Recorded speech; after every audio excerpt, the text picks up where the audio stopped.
Arkansas State super freshman Jaylen Raynor, Locked On Sunbelt. You are Locked On Sunbelt, your daily podcast on the Sunbelt Conference, part of the Locked On Podcast Network, your team every day.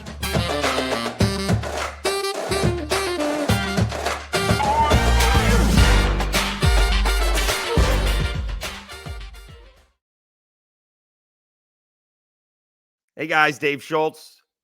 Another edition of Locked On Sunbelt, your team every day. We made it 700 subscribers. Thank you so much. Unbelievable what we've done here in just a few months. Basically, it all kickstarted back in June and took off after Sunbelt Media Days. So thank you so much. I got a feeling we're gonna get awfully close to that 1,000 by Halloween. Still got over a month to get there, but it is going to be a fun ride. All right, lots to do today on Locked On Sunbelt. Today's episode brought to you by Gametime. Download the Gametime app, create an account, and use code LOCKEDON for $20 off your first purchase. All right, we will go over JMU and the Cajuns' heartbreaking loss for AState. But what has gotten into Arkansas State, right? I said on last episode, Southern Miss, don't go in there. Don't lose to Tulane. Don't put up a good fight against Tulane and then go into Arkansas State and lose. And I didn't think we were going to get the game that we did. Even if Southern Miss was going to lose, it wasn't going to be 44-37. I thought it'd be, 21-17 or 24-21. True freshman Jaylen Raynor, 233 yards, 3 touchdowns in the air, runs for another 97 yards and 2 touchdowns on the ground. And all of a sudden, Arkansas State has won 2 in a row. They put up 44 points against Southern Miss's defense. Did not see that one coming. They only put up 31 against Stony Brook. They put up 44 points against Southern Miss's defense. And Jaylen Raynor, true freshman. Stats were not all that great. 11 out of 21, but I don't really care. I care about the 3 touchdowns in the air, and I care about the 2 touchdowns on the ground.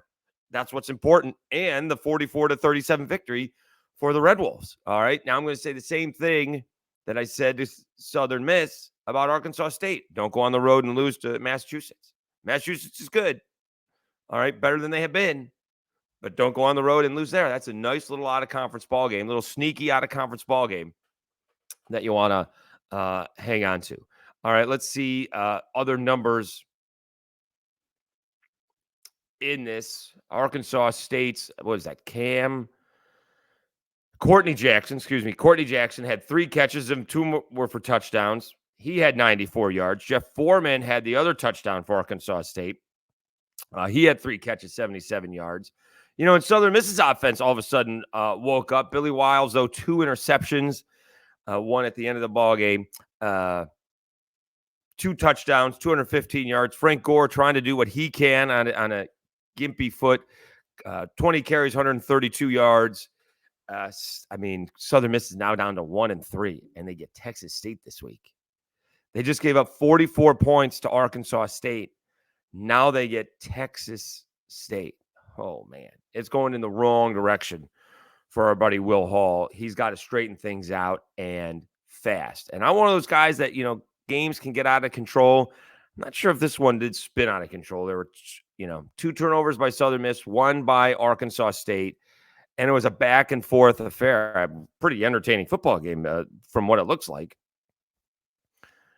Just back and forth. Southern Miss, 7-0. Tie ball game. Arkansas State, 14-7. Arkansas State, 17-7. Then 17-14. Then 2014. Then 2017. 27-17. 34-17. It was 34-17. About 5 minutes, just over 5 minutes into the third quarter. Then it's 34-24, 34-27. With 14 minutes left to go, Southern Miss scores a touchdown to begin the fourth quarter, and it's all tied up. But they couldn't do anything else offensively, and Arkansas State kicks a field goal and gets another Jaylen Raynor touchdown. 62-yard run, by the way. That made it 44-34. Southern Miss kicks a field goal, down 10. They don't get the onside kick back, and they lose 44-37. All right, so all of a sudden, right? Arkansas State was not looking good, like not even competing, not even getting into the end zone, right? They were outscored 110-3. Forget about the Oklahoma State ball game or the Oklahoma game, excuse me, right? It's the Memphis game that has everyone disappointed. Like, what's going on here? Maybe that was the wake-up call. Maybe the Memphis loss, one of those, quote, good losses, because it was a wake-up call because you got to turn things around. And since Memphis, they've outscored the opponent 75-44. Most of that is Stony Brook, but when you go from 110-3 to 75-44, that's a major improvement for Butch Jones and his guys over at Arkansas State. Again, now you go on the road. You do get a tougher Massachusetts team. I know they do have a road win this year. Let's see, just to make sure, although they don't have a win since. So they beat New Mexico State 41-30. All right. They lost to Auburn. No surprise there. They lost to Miami of Ohio 41-28. They've lost a couple of close ball games here. 19-17 at Eastern Michigan, and they lost at home 34-31 to New Mexico. So those last two ball games could have gone either way. All right. And I got a feeling that's what this is going to go. I think the line is only 1 in this ball game. UMass is favored by 1.5. This is another nice test for Arkansas State before they're in, full-time Sun Belt play. And they get Troy to begin with. Stay tuned for that one. And Troy's coming off the Georgia State ball game. I think I have that straight. So great job by Butch Jones. Again, maybe the Memphis loss is what turned things around. They inserted Jaylen Raynor eventually here. And again, he's going to be a freshman, 11 out of 21. You don't want to put it all on his shoulders. Let me see how many times they ran it compared to how many times they passed it, right? Because that's what you're looking for. Let's see here. Rushing attempts, 44 rushing attempts to just 21 passing attempts. That's really what you're looking for, right? When you have a freshman, you're going to take some 3 and outs, if you will. You don't want to run pass because then you're just setting the kid up to get killed. So hopefully, Arkansas State has found something, and they may be a surprise team now in the West. We'll see. All right. A close loss to Massachusetts is only bad because it's a loss, but it'll be a little bit of growth for Arkansas State. But go on the road and take one down. Take UMass down. They're 1-3. Have a couple close losses, but go on the road, get some momentum, and all of a sudden Arkansas State could be 3-2 heading into Sun Belt play. How about that? Didn't see that one coming. All right, let's take a timeout. When we come back, JMU and the Cajuns. JMU and the Cajuns, hang on. Almost gave their ball games away. Let me tell you about Gametime. All right? Yeah. You shouldn't have to worry when you're buying tickets to your next big event. Gametime is fast and an easy way to buy tickets for all the sports, music, comedy, and theater events near you. With killer last-minute deals, all in prices, views from your seat, and their best price guarantee, Gametime takes the guesswork out of buying tickets. Gametime is the only ticketing app that gives you complete peace of mind with your purchase. See the view from your seat before you buy, so you know exactly what to expect when you arrive. All-in prices show your total upfront, so you know what you're getting, a great deal without hidden fees. Buying tickets in seconds with 2 taps. Take the guesswork out of buying tickets with Gametime. Download the Gametime app, create an account, and use code LOCKEDONCOLLEGE for $20 off your first purchase. Terms apply. Again, create an account and redeem a code LOCKEDONCOLLEGE, LOCKEDONCOLLEGE for $20 off. Download Gametime today. Last-minute tickets, lowest price guaranteed.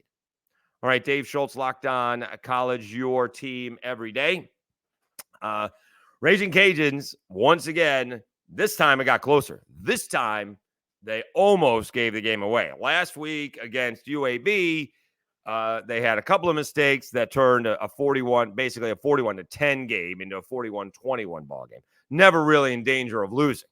Here, they turned a 31-7 ball game into a 45-38 ball game, and they needed an interception late to prevent a tie or maybe even a loss. If Buffalo 0-3, Buffalo now 0-4, they decide to go for 2 and come away with a win. So against UAB, again, it was they didn't get an onside kick, more of a pooch kick over Jacob Bernard's head. He was a little bit lazy trying to track it down and not land on top of it. Was off to the side and was already on the ground, and he just didn't corral it. So that leads to another score. And then for some reason, with a few minutes left in the ballgame, Chandler Fields is rolling out and throwing an interception. Why he's throwing with a few minutes left in the ballgame, I do not get it, but that's what happened. And then all of a sudden, it was, instead of a complete blowout, winning by 30, you won by 20. Okay, no real harm done. Fix up a couple of things. Okay, now the Cajuns are rolling. It is 31-7. They have a stop, and they punt it away, does Buffalo, but Jacob Bernard, a little bit lazy, catches it off to the side, fumbles the punt. Now it's 31-14. They get a good kickoff coverage, and I think maybe Zion Chris fell and slipped. It's third and 17 from the 3. Now, I guess he's trying to throw the ball away, but didn't, and it's intercepted. Why he's throwing it on 3rd and 17 from the 3, I do not know. Wasn't it Vince Lombardi who said, when you pass the ball, 3 things can happen and 2 are bad. Do a QB draw and kick it away. So also at the end of the half, it was an interesting decision, and Mike Desimo put it on him. 7 seconds left. I think you're at the 14. No timeouts. You can't run the football. You can't throw it short. You know what? Why do I think it was not from the 14? But just kick the field goal. And you guys know, or maybe you don't, I don't like kicking field goals. I think you win ball games with touchdowns. My former producer on the radio show, we called him Keep It Close Chet because he'd like to kick field goals all the time until you get to the touchdowns. But in this case, it was 10-0. You have 7 seconds left. They know you have to go into the end zone. Just, should have kicked the field goal. Instead, he picked a play that he said Zion had not repped. There were a bunch of other plays that could have gone with. Mike Desimo put it on himself, but I'm more concerned with the decision at that point in time than I am with the play call or the execution. They were on the Buffalo 14. So technically, I guess they could have gotten a first down inside the 5-yard line, but then it would have been 2 seconds. There's no point of that. You would have had to snap the ball and spike it really quickly, not to run out the clock. So I think a bad decision all the way around. Doesn't change the fact that the Cajuns are looking really good offensively, averaging almost 39 points a game. The defense has also been very, very good. Again, the score is a little bit misleading when it was, 31-7 in the third quarter. And I'm not want to say give up, but Buffalo is one more touchdown drive away from, packing it in. 38-7. And let's see what that would have been here. 31. Oh, it's at the end of the third quarter. There's 5:32 left. No, I'm sorry. Yeah, they got the ball back with 5 minutes left to go. Cajuns in the third quarter. Cajuns take that down for another touchdown, or even like a 4.5-minute drive for a field goal, and it's 34-7 heading into the fourth. Instead, you gave Buffalo life. They're going to have to fix that up because they're going to Minnesota this week, and I'm actually more concerned with what's happening the following week against Texas State than I am Minnesota. I think Texas State is a more dangerous team than Minnesota is, although Minnesota, 12.5-point favorite. I don't quite get that. I guess it's just Big Ten versus Group of 5. But if I'm Minnesota, I'm on upset alert because the Cajuns can run the football. They have an outstanding defense. Minnesota gives up 21 points to Northwestern, and they lose a tough one to Northwestern. So if the Cajuns can stop shooting themselves in the foot, they could be pretty good. Okay, maybe they found something here with Zeon Christ. Meanwhile, JMU built a huge lead, watched it slip totally away, but does win the ball game against Utah State. I mean, they were kind of dominating. I don't know if they were bored. I'm not sure exactly what was going on there. But, JMU improves to 4-0, so it is a win and move on. But you'd really like to, not see a big lead disappear like it did. They also won, ironically enough, maybe a coincidence, 45-38 over Utah State. This ball game at one point in time was 24-0. JMU scores a touchdown, Jordan McLeod to Phoenix Sproles, which is a great name, to begin the second quarter, and it is 24-0. At halftime, it's 38-17. Micah Davis for Utah State, a 76-yard pass, a few minutes into the fourth quarter, and it's tied. 45-38. Let's see if there are turnovers. Because somehow Utah State got back in this ball game. Oh, goodness. JMU, 5 turnovers. And that's going to be an issue. Lost 3 fumbles and threw 2 interceptions. All right. Now, Utah State gave it back 3 times. So maybe that's why JMU still won the football game. But obviously, you can't have that. You can't have that. That's how Utah State got back into it. Jordan McLeod, big ball game, 23 of 34. Does throw a couple of interceptions, but he did have 4 touchdowns and had 364 yards in the air. So you got to cut down on those picks. Let's see hold on a second. Keelan Black, 76 yards on the ground. You did have Reggie Brown, 5 catches for 160 yards, a couple of touchdowns. JMU's hosting South Alabama, and I don't have any idea what to expect. I would expect a JMU win out of that. All right. Obviously, if you turn the ball over 5 times, that makes it much more difficult. But South Alabama, I'm not sure what's wrong with South Alabama. I just don't know. All right. They are not nearly as good as I thought or I'd hoped they were going to be. But, JMU and the Cajuns with a couple of wins and move on. Anytime you win on the road in college football, it's big. And JMU is able to pull that one off against Utah State. All right, let's take a timeout. When we come back, we'll recap the rest of the Sun Belt here in week 4. But we have a new sponsor. Let's welcome DoorDash, as we've all probably used it, for food. And now you can use it for groceries. Are you missing syrup for your pancakes? Just ran out of your favorite coffee creamer? With DoorDash Grocery Delivery, you can get what you want right when you need it. You've trusted DoorDash to deliver your restaurant favorites, and now you can get grocery delivery that actually delivers too. With thousands of grocery stores to choose from, you'll find the best in your neighborhood and boost your local economy with each and every order. You'll get exactly what you ordered, or we'll make it right. So sit back and enjoy quality groceries just like you picked them yourself. Want even more value? You can save on all your grocery and restaurant favorites with 0 delivery fee on all eligible orders with a Dash Pass membership. With easy substitutions right in the app and best-in-class customer support, DoorDash groceries exactly how you want it. Get 50% off your first DoorDash order up to a $20 value when you use code LOCKEDONCOLLEGE at checkout. Limited time offer, terms apply. That's 50% off up to a $20 no minimal subtotal and 0 delivery fees on your first order when you download the DoorDash app in the App Store and enter code LOCKEDONCOLLEGE. Don't forget, that's code LOCKEDONCOLLEGE for 50% off your first order with DoorDash.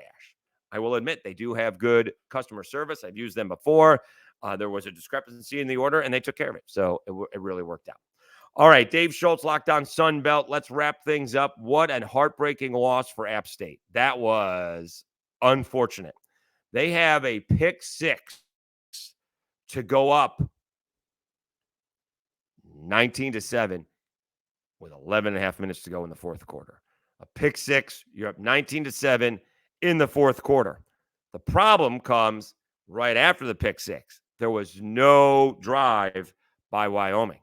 It was a one-play, 76-yard touchdown run that turns a 19-7 game into a 19-14 ball game. Instead of maybe 5 minutes and taking some time off the clock,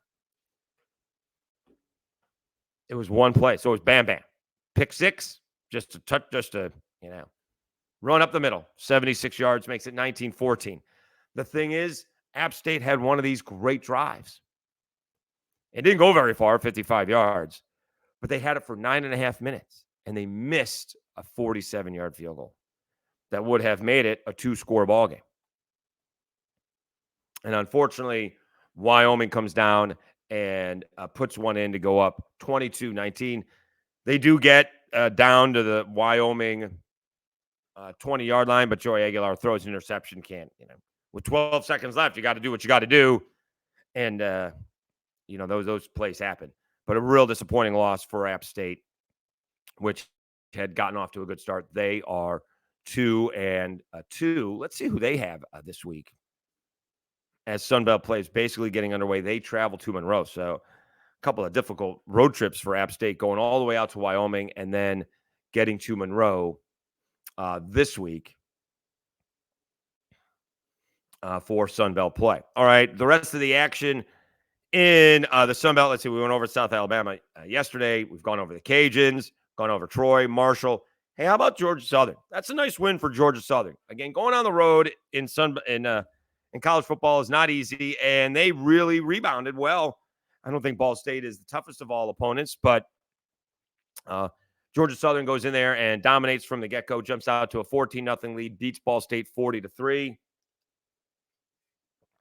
That's a good job by the Eagles. Remember last year, and we talked about it, they kind of lost the same game twice after they blew a big lead to South Alabama, and they lost to the Cajuns.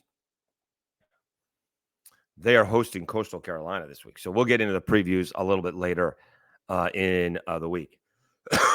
Excuse me. So good for Georgia Southern and Clay Helton. They're now 3-1. Old Dominion with a win and move on.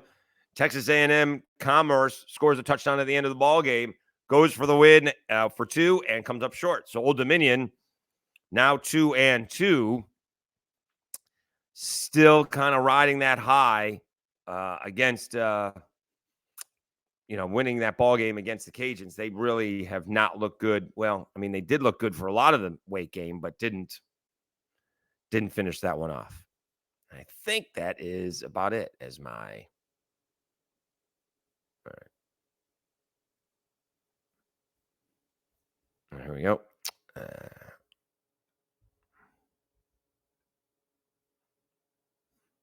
Think we've done all of the recaps. Yeah, it looks like Monroe was off, right? Okay. All right, so thanks very much for tuning in to Locked On Sunbelt. Again, thanks for the subscriptions. The audio downloads are way up. We'll set another record this month. We're already, about a half a dozen subscriptions on YouTube this month. Probably end up somewhere in the 725, 730 ballpark. So do really appreciate it.